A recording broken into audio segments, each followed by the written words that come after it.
계속 우리나라가 개발해야 합니다. 실패해도 포기하지 마십시오. 응원합니다. 수입은 줄이고 국산화를 꾸준히 만들어 가야 합니다. 터무니없는 가격에 갑질까지 많이 당해왔는데 같은 길을 반복해선 안 되죠. 대한민국이 하면 합니다. 무슨 이유로 네티즌들이 그렇게 반응하고 댓글을 달았을까요? 한번 같이 봅시다.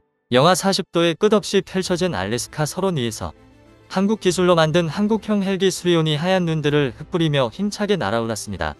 이로써 긴 시험평가에 마침표를 찍으며 한국이 세계 11번째로 헬기 개발국이 되는 순간이었습니다. 고정의 항공기보다 더 복잡한 구조를 가진 해전의 항공기 즉 헬리콥터는 개발과 시험평가에 많은 시간이 필요합니다.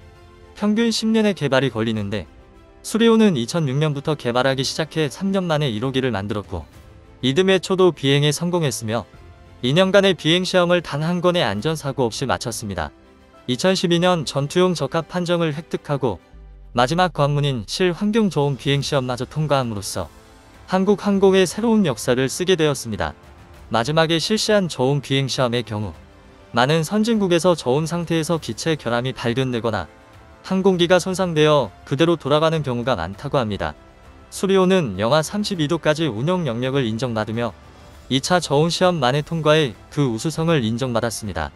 덧붙이자면 헬기 강국인 미국의 헬기 제작 업체 또한 3차 저온 시험 만에 통과한 것을 보면 우리의 헬기 개발자들이 얼마나 공을 들인 기체인지 알 수 있습니다.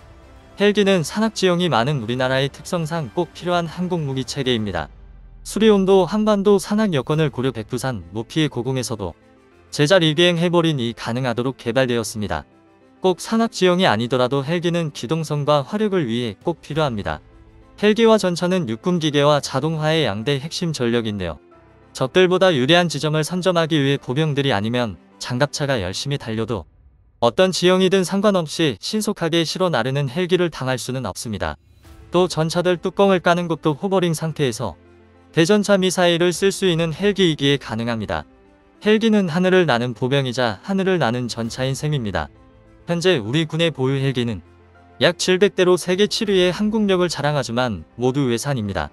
성능을 업그레이드하고 싶어도 할 수가 없어 전력 증강을 위해 다시 돈을 들여 새로운 기종을 사야 했습니다. 수리온은 한국 항공 국산화의 첫발이었는데요. 바로 나입니다. 나는 두 번째 국산 헬기로 2015년 6월 개발에 착수한 이래 3년여 만인 2018년 12월 시제 1호기를 처음 공개하고 지난해 7월 초도 비행에 성공했습니다. 나는 정확하게 공격 헬기는 아닙니다. 무장 헬기인데요. 처음부터 모든 플랫폼이 공격을 목적으로 만들어진 것이 아닌 에어버스의 255 B1 기종을 들여와 무기를 탑재한 것입니다. 나는 대형 공격 헬기에 비해 무장은 상대적으로 빈약하지만 우수한 기동성과 다재다능한 범용성을 바탕으로 다양한 임무를 수행할 수 있다는 장점이 있습니다. 나는 적 전차 섬멸에서 공중강습부대 업무 및 위력 수색에까지 다양한 작전이 가능하도록 국산 공대지 미사일 천검 20mm 기관총 70mm 로켓을 탑재할 수 있도록 설계됐습니다. 하지만 나는 어정쩡한 포지션 때문에 천덕꾸러기 대접을 받아왔습니다. 기체 자체가 이미 한물 같다. 공격 헬기가 아니라 무장 헬기다. 무기가 빈약하다. 이도 저도 아닌 것을 누가 사가겠느냐 등등 부정적인 의견이 많습니다. 하지만 이번에 LHA의 이스라엘 무인기 탑재를 추진하면서 차원이 다른 무장 헬기로 변신해서 세계의 주목을 받고 있습니다.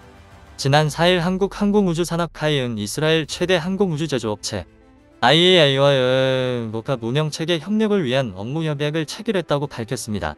넘느라 불리는 이 운영체계는 주로 드론 기술을 이용하는 것인데요.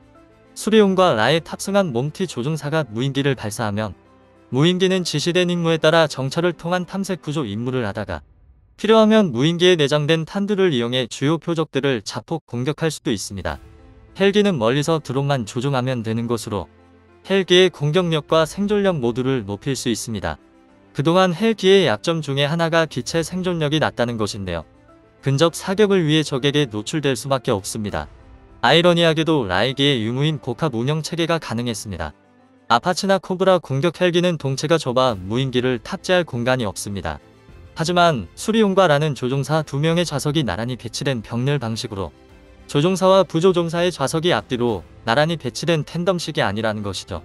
물론 미국에서는 이미 유무인 운영체제가 이루어지고 있습니다. 아파치 부조종사가 무인기 그레이 이글을 조종하고 있습니다. 이글의 이글 무인기는 채공 시간이 25시간이고 헬파이어 대전차 미사일 4발 혹은 스팅어 공대공 미사일은 8발까지 탑재할 수 있습니다. 하지만 가격이 문제인데요. 무인기 한 대의 가격이 300억입니다.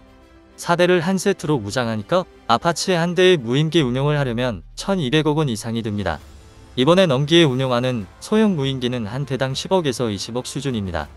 헬기 한 대에 10대 이상을 실어도 200억이 안 되는데요. 그레이 이글에 헬파이어가 실려 있다고는 하나 회색 이글 자체가 먼저 공격당하거나 운행 불능 상태가 되어버리면 무인기에 실려있는 대전차 미사일 자체가 무용지물이 될 수 있습니다. 공격력은 떨어지지만 소형 무인기들로 적의 지대공 미사일이나 공대공 미사일을 상대하고 헬기에서 2차 공격을 하는 것이 훨씬 복잡해진 전쟁 양상에 유연하게 대처할 수 있을 것입니다. 유무인 복합체제는 미래형 운영 방식이자 대세입니다. 시코르스키 SB-1이나 벨사의 V-280 등 미국이 개발 중인 차기 헬기의 형태도 기존의 공격 헬기와는 달리 중앙 동체를 만들어 무인기를 내부에 탑재하는 방식을 택하려 하고 있습니다. 조진수 한양대 교수는 헬기의 생존 가능성과 공격력을 극대화하기 위해 유무인 복합체계는 세계적 추세라며 한국 고유의 이 시스템이 성공할 경우 우리 군의 전력 상승은 물론 가격이 비싼 공격 전용 헬기를 구매할 여력이 없는 국가들에 대한 국산 헬기와 대전차 미사일 등의 수출 효과도 얻을 수 있을 것이라고 전망했습니다. 나는 대형 공격 헬기에 비해 매우 저렴합니다. 이번에 더 도입하는 아파치 가디언의 옵션을 번 깡통 헬기 한 대 가격은 350억 원입니다. 반면 나는 한 대당 13도 안 되는가 격야가 100억 원입니다.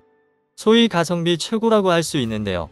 우리나라는 소프트웨어에 강한 나라입니다.